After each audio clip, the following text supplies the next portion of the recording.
What's up, guys? Rick from DFS On Demand here with a preview for Week 2 of the NFL season. Week 1 was a great start. We're out of the gates. I'm sure we all had Ryan Fitzpatrick, Deshaun Jackson, Mike Evans in our lineups.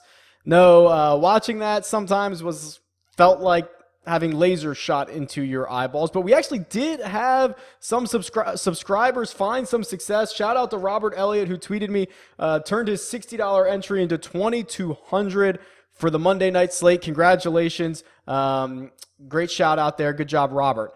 Let's talk a lot about Week 2. If you're new to this, we're just going to dive in. We're going to go position by position and talk about some of the more interesting things that I have found in the research process this week. So everything you see is available on dfsondemand.com. That's my site.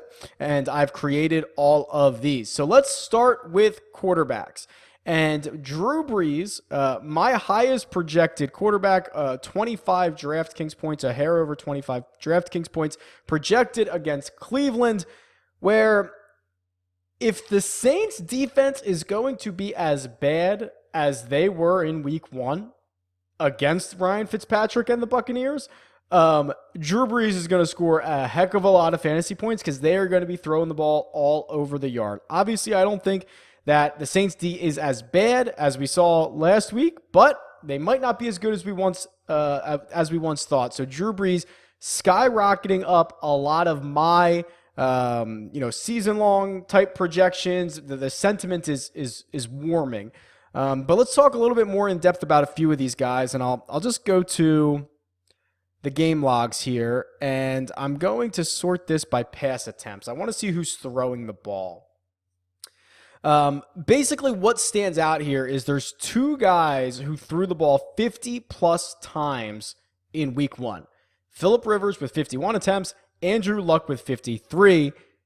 The noteworthy part about this is Andrew Luck's 53. The Colts were pretty much in control of this game for like 3.5 quarters against the Bengals, and he still threw it 53 times. I think that is a really good sign for him moving forward and a really good sign for his pass catchers. So let's see if we can do this real quick.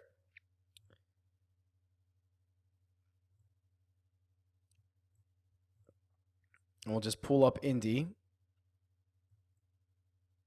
And we'll look at what Andrew Luck's wide receivers did. So here we go. It was spread pretty even between T.Y. Hilton and Ryan Grant at the top. We'll throw in, actually, I guess we should throw in his tight ends as well here. There we go. Eric Ebron did find the end zone. Pretty sure Jack Doyle is still the tight end you want moving forward. Scored 12 fantasy points. He had 10 targets, second only to T.Y. Hilton. So if you're looking for a stack with Andrew Luck, I still think Jack Doyle is the tight end that you want. T.Y. Hilton's certainly the wide receiver that you want, but Ryan Grant looked really good. Converted on 8 of his 9 targets, 59 yards. You know, if he tacks on a touchdown at some point, it's really, really super value. Only $3,900 last week. Not sure what his price is for this week. Let's see if we can find it. $4,300. So just went up a few $100s. I still think that's probably a pretty good price for him. All right, let's see what else we have here. Go back to our quarterbacks because there's a couple other guys that I think really stand out here. I was really impressed. I'm sorry. Let me start over. That's not the right word I want to use here. I'm interested in Tyrod Taylor. Okay, don't get me wrong. He looked brutal last week. 15 of 40 for 197 yards against Pittsburgh. That is basically as bad of a game as you could get from a starting quarterback in the NFL. Obviously, that's an exaggeration, but that's really, really bad. Okay? He was still the 7th highest scoring quarterback on the slate. And then when you go by value, when you sort by value, he was 2, 3, 4, 5, 6th. Returned 4.5 times value for having like the worst possible game. So what am I getting at? That there's more ceiling to unlock for Tyrod Taylor, right? 8 rushes, 77 yards, a touchdown. He can do it with his legs. He can get you through the game with his arm. And now he's playing the Saints, who allowed 45 DraftKings points to Ryan Fitzpatrick, 417 yards last week. I don't need to tell you about that. Actually, I will tell you, Ryan Fitzpatrick's game last week was the number 1 value game a quarterback has had since 2015, which is as far back as my game logs go. So real quick, I'll just show you this. So if we sort by quarterbacks and by value, Ryan Fitzpatrick, number 1 by far. Aaron Rodgers had a 57-point game in 2005 for 7.7 value. Ryan Fitzpatrick was 9.06 in terms of value last week. So a true all-timer from Fitzmagic. All right, where to next? Very quickly, just run through a couple other quarterbacks. Deshaun Watson, a little bit disappointing in week number 1, but going up against the New England Patriots, who have had the entire offseason to scheme for you, is a losing calculation. Still buying Watson. I like him as a bounce back option for this week. It's a much better situation week 2 of the season than week 1, when you're going up against the worst guy to allow 6 months to plan for you. And then otherwise, pretty big believer in Jimmy G, just kind of long term. And Russell Wilson as well. Unfortunately, seems like Doug Baldwin is down for multiple weeks, so Russell Wilson is going to be asked to do quite a bit. I don't know if he's going to be able to accomplish it, but what we've seen from other situations like this is it's all about opportunity, baby. Like, he is going to be a one-man offense. All right, running backs. Let's move this along here. Alvin Kamara only had 16 touches last week, I believe, right? Let's make sure I get this right. I think he had 8 carries, and I think he had 8 catches. Flipping through the game logs. All right. Running backs. Week 1, 2018. Alvin Kamara, 46 points. Yeah, 8 rushes for 29 yards, 2 touchdowns, 9 receptions. So he had 17 touches. Here's the thing with Kamara. And I've heard this argument a lot, and I've kind of been on the fence with it, honestly. It's like, oh, it's only 17 touches. He is going to regress at some point. I believed that for a really long time. I really did. I was like, listen, I'm not going to continue to pay up. I'm just really believing now that 17 touches for Alvin Kamara is like 25 for any other running back or any other player for that matter. He's just so unbelievable. I'm going to pull up some tape here in a second of some other guys, but I was watching the Kamara tape, and he's just not human. He's really not. So I'm not as concerned about a number of touches as the rest of the industry might be. All right, small little aside there. Okay, here we go. I will show you this because I was really, really impressed with Dalvin Cook. Let's see if I can find Dalvin. Here he is. So $6,200, only had 14.5 fantasy points, but had 16 carries, 7 targets, and caught 6 of those. So basically a 100-yard game combined. Did not find the end zone. So that keeps him from blowing up this week. But here's what I like to see out of Carlos Hyde. Let's see if I can bring this in here. So I was a little bit worried, first game back, how's he going to look? Are the Vikings going to limit his touches, which he got enough of them, right? How's he going to look? And even though he fumbles at the end of this, well, that was terrible. Really good editing there. Okay, here we go. Here's the play. Even though he fumbles at the end of this, look at how many tackles he breaks, and just look at the second effort. Like, that's what you want to see from a guy coming back from a major injury. That's what you want to see from your running backs in general. The dude looks hungry. I really liked his workload. I liked the way he was used out of the backfield to catch the ball. So Dalvin Cook not finding the end zone last week kind of keeps his price, under control, keeps his ownership under control. I'm looking for a breakout type of season from this guy. It's just I liked everything I saw from him in week 1. All right, a few other guys of note here. Obviously for Saquon Barkley, I don't love it in general when like 60% of a guy's yards come on one play. but he's going to have so much volume there that it's going to be impossible for him to fail, it feels like. So Saquon Barkley going to continue to be fed the ball. Let's actually go back to the game logs real quick, because I want to sort by. I want to show you who some of these big time workhorses are. Okay, so James Conner, 31 carries. Adrian Peterson, 26 carries. Carlos Hyde, 22. And Lamar Miller, 20 are the only 4 guys who carried the ball over 20 times last week. If you look at it more of a per team statistic, a few other guys hop out here. So there's a couple other safe options. So James Conner, here's what's kind of crazy. Pittsburgh Steelers, James Conner. Here we go. On the right-hand side, that's all the running back carries. 31. No other running back rushed the ball. Technically, Ben Roethlisberger had 3 attempts and Ryan Switzer had 1. But he dominated literally all of the running back touches there. Then you go to Cincinnati. We liked Joe Mixon a lot last week and love the results. 17 carries, 7 targets. Tacked on a touchdown, caught 5 of his targets, 54 yards through the air. Just a really nice day. He is likely just burying Giovanni Bernard deeper into the depth charts. Really like Gio moving forward. And then the last guy that got 90+% of his team's carries, at least for running backs, was Zeke. Yeah, so wasn't a great game script for Zeke last week against Carolina. Playing the Giants this week probably gets a lot better. I would be back on Zeke, but it's Carlos Hyde that I actually believe is pretty criminally underpriced here. So Carlos Hyde, $4,900 on DraftKings, 22 carries. That was 3rd most in the league last week. 22 carries right here. Going up against New Orleans.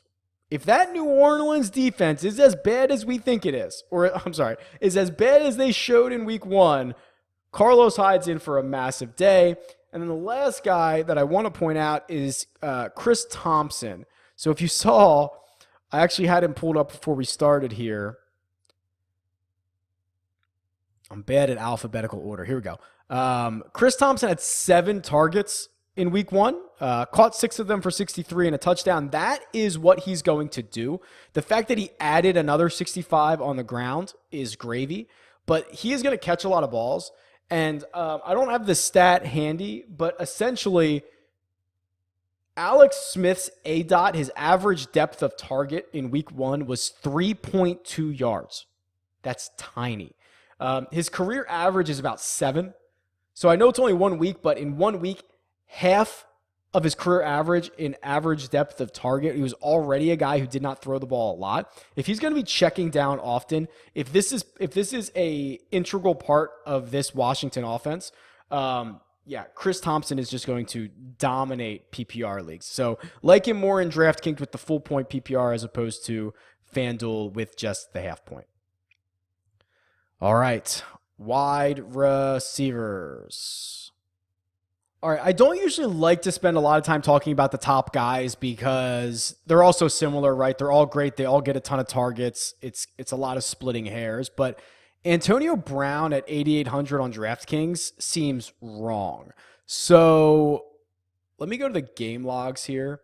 Antonio Brown has not been less than $9,000 since week 8 of last year. So basically 8 or 9 weeks of action.